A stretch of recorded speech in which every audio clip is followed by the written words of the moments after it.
What's going on, guys? This is the Fantasy DJs coming out. Mike here with a solo pod. I just want to talk a little bit about my dog, Josh Palmer, someone I've been hearing. Who is this guy? No one really heard about him. Who is this dude coming out of Tennessee? Why did he get drafted in the third round to the Chargers? Was that a complete reach on him? I kind of want to break down why he's my absolute steal in your Dynasty drafts. I know his value's gone way up. He was someone that I was considering around picking in the mid-third round before he even got the third-round capital, before he even went to the Chargers. So, kind of want to break him down for you guys, talk about him a lot, and talk about why he's such a stud and such a steal. If you're going to get him in the third round, you are literally stealing. So we're going to go over him. So, basically, when it comes to why people haven't heard about him, he's a dude who only put up like 470 yards in his best season at Tennessee. This is not due to because he's a bad receiver at all. This is the fact that he had some of the worst quarterback play in all the nation. On deep routes, 30% of his balls were deemed catchable. On all routes, 40% of his balls were deemed catchable. I don't know how you expect somebody to be able to produce at a high level when you can't even get an opportunity to catch the football.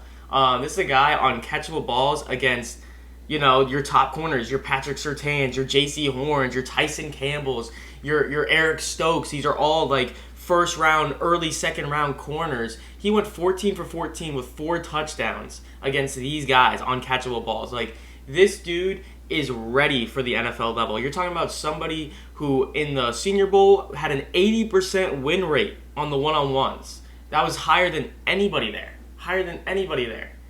So they asked Brandon Staley what they think about this kid. This is a dude that he said, we could see him working in the slot. We could see him working outside. His route tree in college was massively expansive. I remember there's somebody at the PFF had him on their sleeper board saying that he was like someone that you don't be surprised if he gets third round draft capital.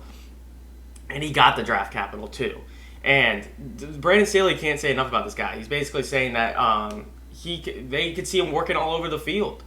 And I also saw in an article, it was really funny, that Brandon Staley ended up finding out about this kid not because they were like scouting him. They found out about him because they were scouting cornerbacks. They picked Asante Samuel in the second round. They ended up losing Casey Hayward to the Raiders in this offseason.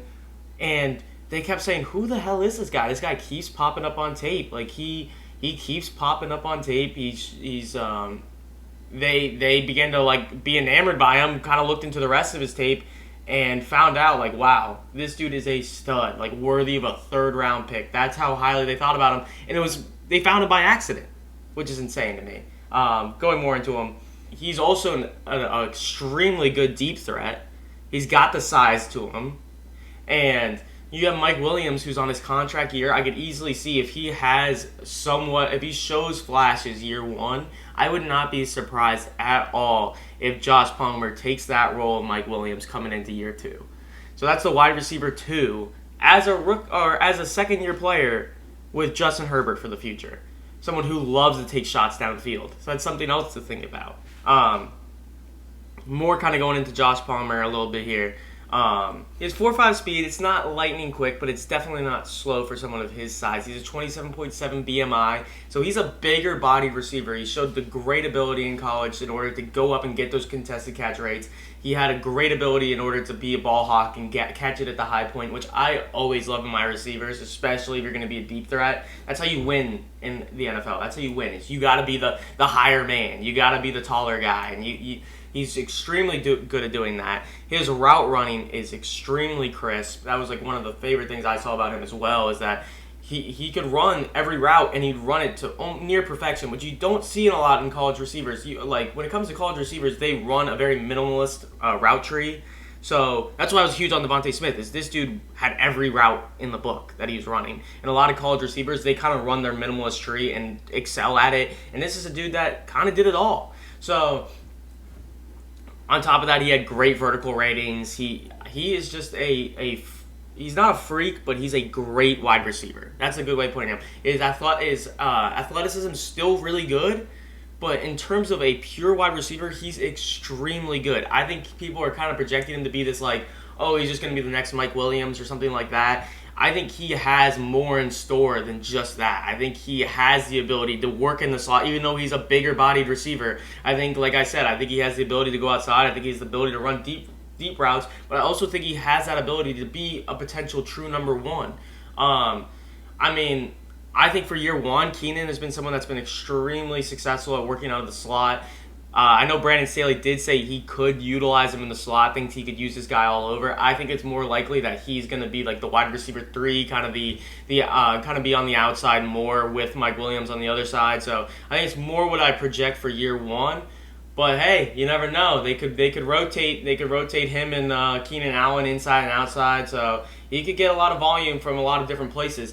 If he does work the slot, I like that actually. I know it doesn't you look. I've talked about like slot production, but you look at how rookies have done in the slot.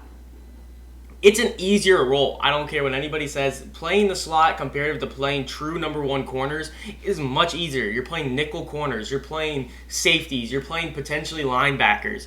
You, as a bigger body receiver, you probably couldn't put a nickel corner on you. You're gonna be Josh Palmer will be a mismatch if you put a nickel corner on him. He will be a mismatch if you put a linebacker or a safety on him. So I like that role for him. I think he could be really successful in that role as well. Like I said, he ran a really expansive route tree. He ran routes in the slot. He ran routes outside. So I would like that role for him. So anyways, that's my projection for him year one. I think do not be afraid to take this guy at all. Even if you haven't heard of him, just trust me, that dude will be a beast for the future. I'm a huge Josh Palmer fan. That's all I can really say about him. We want to be able to do more of these fantasy DGen shorts for the future. Maybe one of us or two of us kind of breaking down a really small topic. So let me know what you guys think about it. I hope you guys pick Josh Palmer in your Dynasty drafts, and I hope I convinced you. So have a good one, guys. Peace.